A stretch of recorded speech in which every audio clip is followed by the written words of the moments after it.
নমস্কার, আসাম প্রাইম নেটওয়ার্কে আমি ইন্দ্রাণী আপনাদের স্বাগত জানাচ্ছি।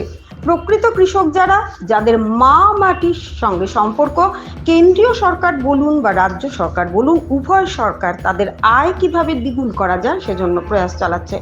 রবিবার ডিপিআরসি হলে মুখ্য উদারবন এগ্রো অ্যালাইড ফার্মার প্রডিউসার কোম্পানির সাধারণ সভা ও অংশীদারদের মধ্যে শংসাপত্র বিতরণ অনুষ্ঠানে মুখ্য অতিথির বক্তব্যে একথা বলেন উদারবন্দের বিধায়ক মিহিরকান্তি সোম। বিধায়ক সোম কৃষকদের জীবনযাত্রার মান উন্নয়নে কেন্দ্রীয় রাজ্য সরকারের নেওয়া বিভিন্ন যোজনার ফিরিস্তি দেন। সেই সঙ্গে এই কোম্পানির চেয়ারম্যান সাজুল ইসলাম বড়ভূঁইয়া সহ কোম্পানির বোর্ড অব ডিরেক্টররা কোম্পানি উন্নয়নে যেভাবে আপ্রাণ চেষ্টা চালাচ্ছে তাদের ভূয়সী প্রশংসা করেন। State manager Biresh Dutta company সরকার থেকে কি কি সুবিধা পাবে তা তুলে ধরেন। চেয়ারম্যান সাজুল ইসলাম চৌধুরী কোম্পানির 1 বছরের উন্নয়নমূলক কাজের সংক্ষিপ্ত বিবরণ দেন। তিনি বলেন, কোম্পানির আয় 4,50,000 টাকা। এরপর অংশীদার কৃষকদের হাতে শংসাপত্র তুলে দেন উপস্থিত মুখ্য অতিথি সহ বোর্ড অব ডিরেক্টররা।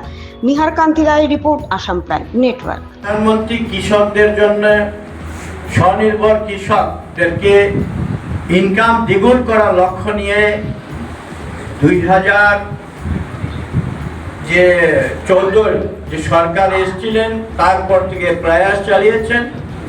আর আমরা সবাই জানি, আমরা আগেও শুনেছি জয় জওয়ান জয় কিষান, আর জয় জওয়ান জয় কিষান জয় বিজ্ঞান। জওয়ানদেরকে লক্ষ্য রেখে কথা হয়েছিল কৃষকদেরকে স্বনির্ভর, কৃষকদের করে এখন বিজ্ঞান পদ্ধতিতে কৃষি কাজ করার লক্ষ্য নিয়ে সরকার কাজ করছে।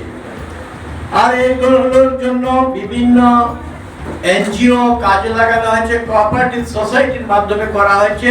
কৃষকদেরকে সাবসিডি অধিক সাবসিডি দিয়ে এই কাজ করার প্রয়াস চালানো হচ্ছে।